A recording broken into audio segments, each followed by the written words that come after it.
everyone, and welcome back to ADG Studios, where I'm trying to explain how the market works.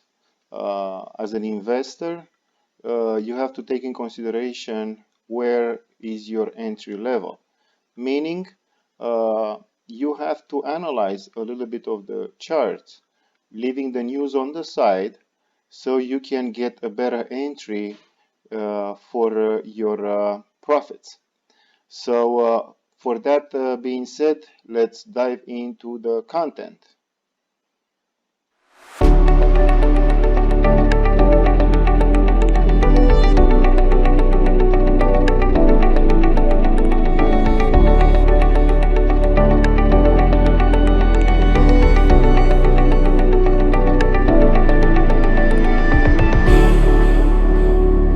Hello everyone, this is ADG. So before I dive into the content, I just want to express my gratitude for the newcomers to my channels, for the new subscribers, and for everyone, please like, subscribe, share if you can, so more people they can find out about easy ways how to invest and how to manage your money uh, into for the near future.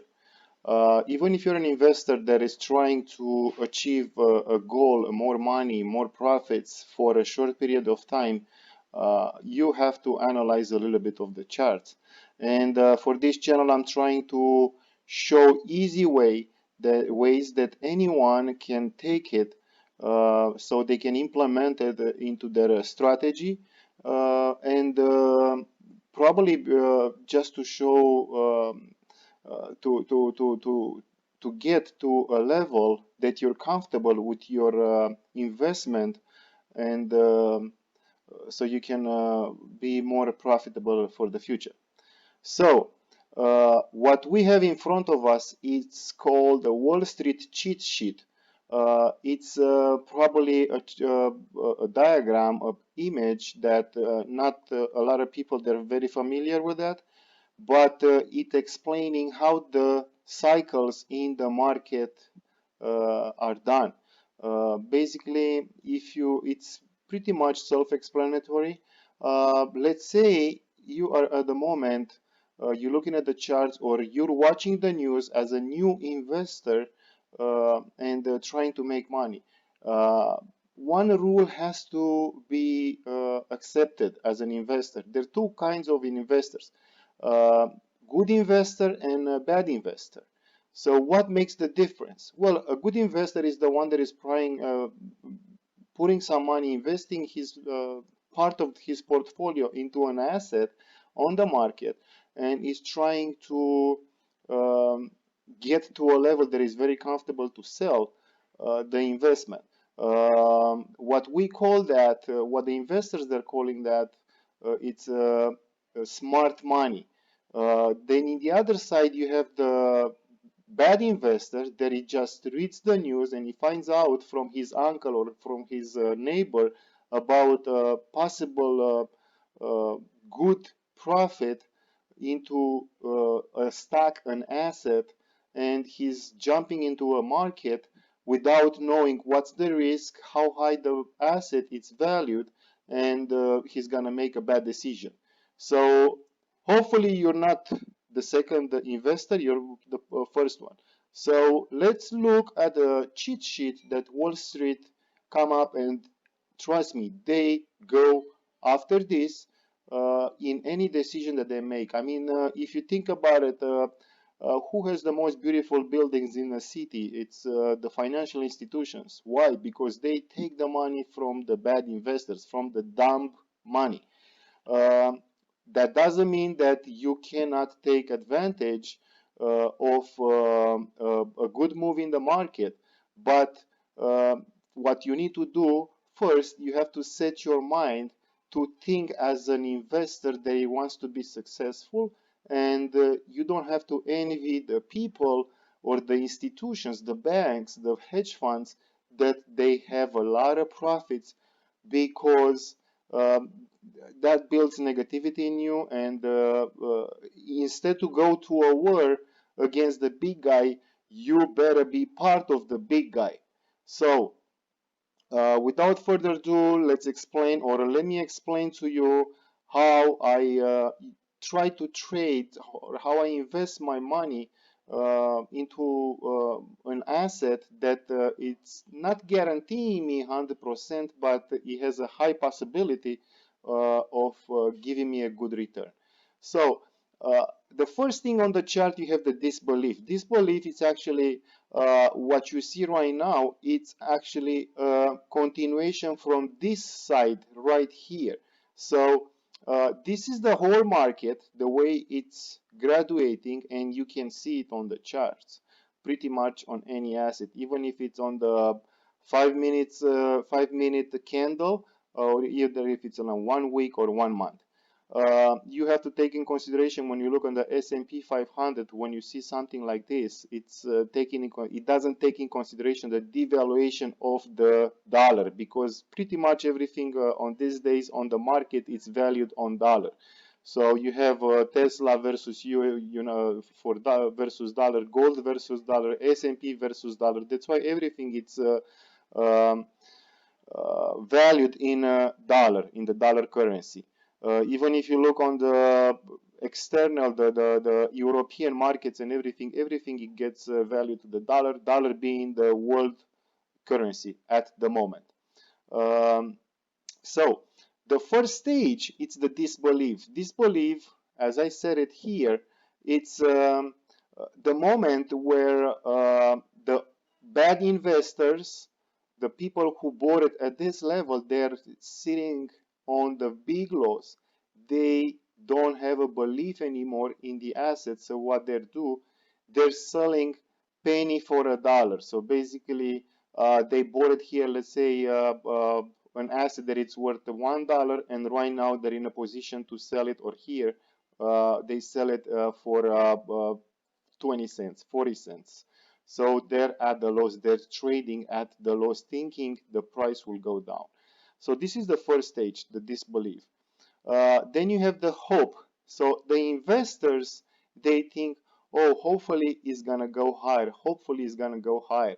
All these words that you see here, they're based on emotion: disbelief, hope, optimism, belief, thrill, euphoria, compliance, anxiety, denial, panic, capitulation, anger, and depression. Everything is just emotions. So the market, it's driven by emotions for an investor, but you do not have to think like that. You have just to look at the chart and analyze. This is the low side, this is the high side. Don't look on, you can look and you can implement these words in your knowledge, but you don't have to trade according to this. So the hope, it's the level where, if you draw a line here from 0 to 100, and here on the other side you have the time.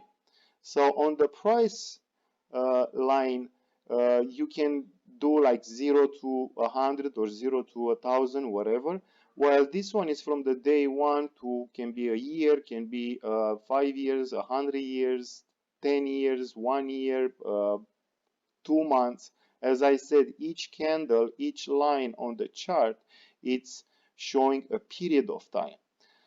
So once you pass the hope, as an investor, you try to buy on the red. As you see here on the disbelief stage, it's the candles are red, and on the other side, the candles are red.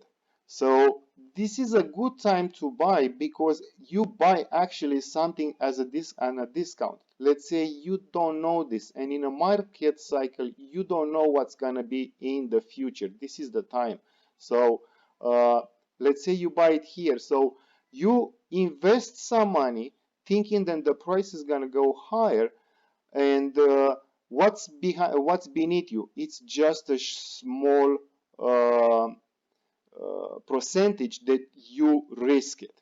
Risk and reward, it's very important as an investor. This is the reward and this is the risk. Again, let's say that we're not seeing this on our charts. You buy on red, you sit back relaxed and you don't think of anything. Then the news, they're coming out saying this asset, it's not worth it, it's gonna go down, and investors, they start pulling the money out. Well, that's the great time to throw some money, and don't throw all your portfolio into a small uh, into one basket. It's important to diversify. So the best thing to diversify is buy something that it's low, wait it to go higher, and while that one is higher, that asset, look for another asset that it's really low. So basically you have higher percentage of winning or gaining profits because you bought one that it was on red, and right now let's say it's going higher, and then you buy uh, another asset without touching the first one, uh, and still in the red zone.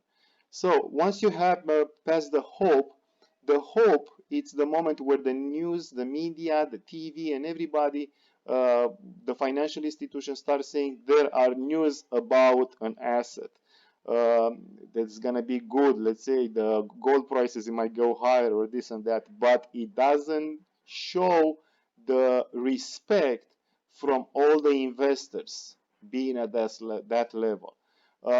Then you have the optimism. Optimism when you have more people coming, more financial people, more early investors from this level that they bought at this level. They're trying to spread the word with the regular people to say this is a done deal, this stock market, this stock, this asset is gonna go higher. Why? Because let's say you bought it here, let's say the financial institution, they bought it here, they need more people, more power, more energy to push the price higher. So how do they do that? They go on the media and they start saying, I think in the next period this asset is gonna do well. So then you have mom and pop, everybody thinking like, okay, let me throw $100. So think about it. If more people they start buying at this level, what's gonna happen with the person who bought it here?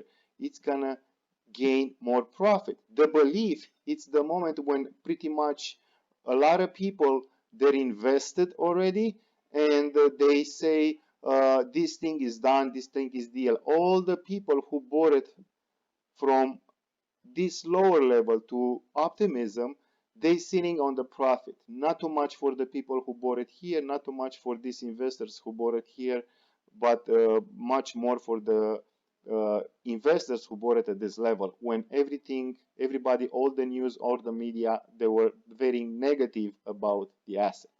So once you hit the next stage, which is marked here as a trill, everybody who bought here, and think about this is psychology. Everybody who bought here, they say, I feel so bad because I didn't bought more. Well, trust me, the smart money, the institutions, the financial institution, everybody, they don't come to put more money in an asset. They are very calculated people, and that's how they make money. Why? Because they know that's what they expect to throw in the market, how much value they throw in the market, and then they don't come with another order saying I'm buying more. They're already on this huge profit.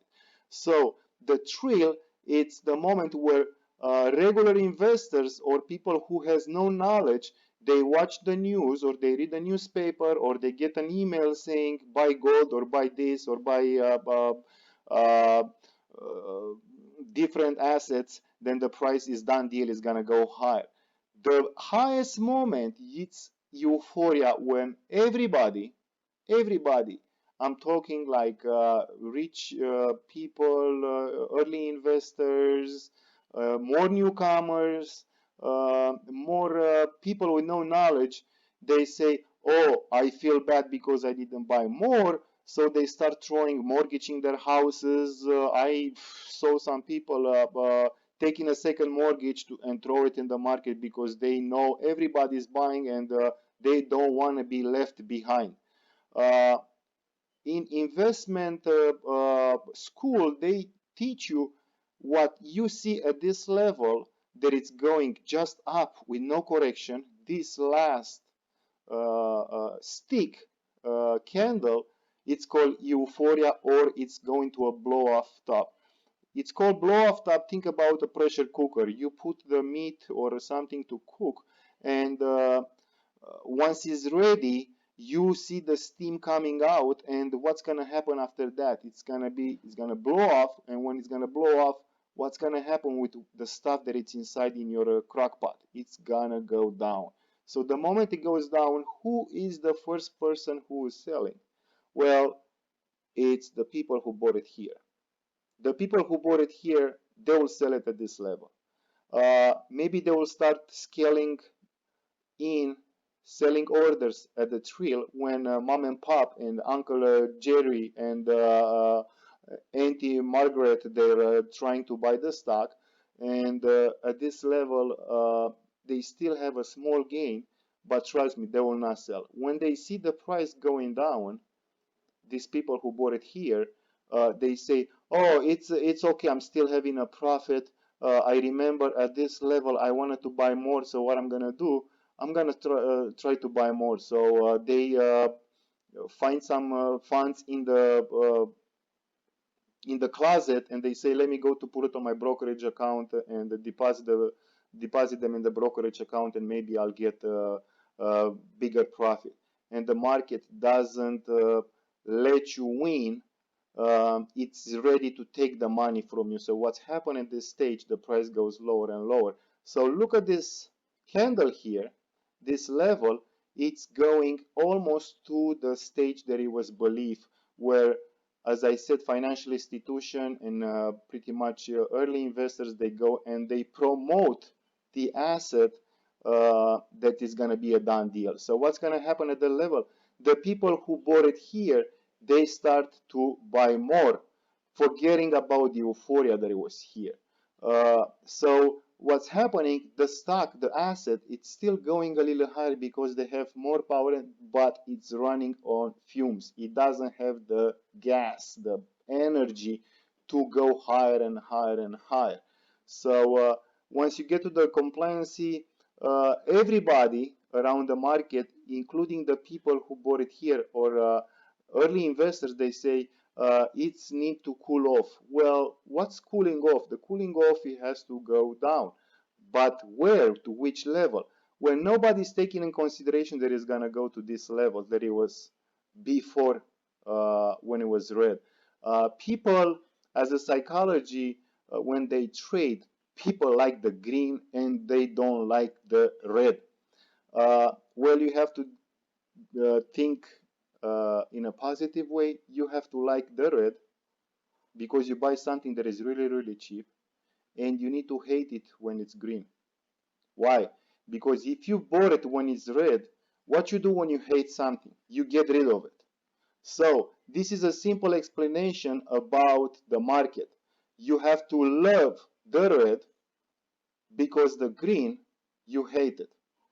Don't love the green and hate the red, because if you hate the if you love the green, it's nothing going higher. That it's a high probability for an asset, the value of the asset, to go lower.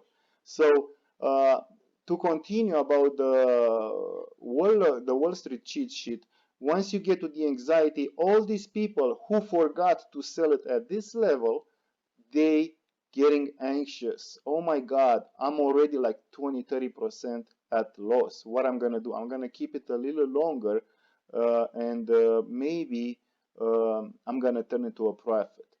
The denial, it's the moment when you don't accept the reality that you're at a loss, and you think that the pricing might reverse. The panic, it's the moment when the news, they're coming out. Look at this asset.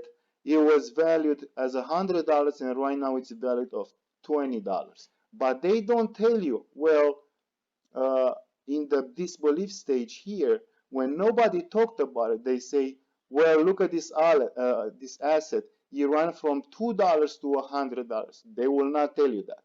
They will tell you just this portion of their market. Why? Because the investors pay the media and pay everybody to push the prices higher. And how they push the prices higher? Creating panic. As you remember, when the COVID started, because we're living at this time, everybody was saying buy toilet paper and consumables. So everybody start panicking and they go and they bought all the supply that it was on the market, and there was no more supply. And what happened after that? Uh, Now you can find toilet paper and everything. So I don't want to relate this chart to what happened or to the current situation about our life, but you have to be a little smarter than probably you were earlier. And I'm just trying to explain to you how the markets are working. The media is getting paid by the big corporations, and they why they do that? Because they need capital. When there's no more investors, like early investors here, who's gonna drive the price higher? The um, new investors who has no experience, and they will put money into an asset thinking that they will make a fortune. But the market doesn't love you, the market hates you, and the market will go against you all the time. So what do you need to do? First of all, you just have to analyze the charts. If you see an asset on a long time period that it's going to a higher price, just wait. Sit back and wait if you're not invested into an asset, and wait for the price to correct itself. It takes time. Sometimes it takes 2 months, 5 months, a year, 2 years. But you don't have to stick with one asset. There is always assets every day that you can find undervalued. Undervalued being on the red, deep on the red, on the big time frame. Don't buy an asset that is on the green. And I will give you an example. I don't hate Tesla. I love Tesla as a company. The guy has a big vision about what he wants to do. But for me as an investor, I will not buy a Tesla when it's already on the all-time high or it's just correcting a little bit. And think about it. Another piece of information that I want to share with you. When you see an asset going higher and higher and higher and into this parabolic move, and there are no more buyers, who do you think is going to sell it here? I mean, think about it. Any company that is issuing an shares, they own a big chunk of shares and they can sell it. Why they can sell it? Pretty simple, to build their infrastructure. So you heard about Tesla trying to throwing the news last week with the battery day. Probably you didn't hear, probably you did. They will invest in some making a big plant, battery plant in Nevada. They acquire a big piece of land. So how do you get the money? Well, from the market, because they have a big chunk of shares and they will throw them in the market at the right time when, or probably they start doing that already, because they wanted to start expanding their infrastructure. So because there are not too many investors coming right now, they take the money from their stocks, they put the stocks on the market. Being more sellers than the buyers, they will drive the price lower, and then it's going to be an euphoria. Okay, battery day, everything is going to be nice and ready and this and that, and or Apple is going to come up with another phone or another service, and then to do the service you need the capital, so they throw the money down, the value of the asset, they throw it down, and then they will get to a level. Well, I'll tell you another thing. Who do you think is going to buy here? Just think about it. Who do you think? The person who sold it here. Because they know this cycle is going to repeat over and over. As I said in the beginning, the first stage of an asset, when it's on the deep red, it's the disbelief. Look at this side here. It's disbelief. So what's after disbelief? It's going to come the hope. So it's going to go higher and higher. I hope you learn a little bit about this information. I don't want to make it longer. For that being said, maybe you can have a chance, give it a try to my investment that I did it, investment course that I did it a month back. Look over there, and I explain over there without the cheat sheet. but simple ways how to do it. And again, you can apply this formula even if you have a 401k. I will talk a little bit more about the 401k in another video, and why I'm trying to do that, because a lot of people that are affected and about the 401k, and they're sitting at the loss at the moment. Well, there are ways that how you can make money with a 401k. So without even working for the same company, just doing the right moves. With that being said, I hope you have a good day. I hope you learn a little bit about this today, and I'll see you in the next one. Please like, subscribe again, and look at the investment, as I said, investment 101. Thank you, my friend. Take care. Bye bye. Be safe.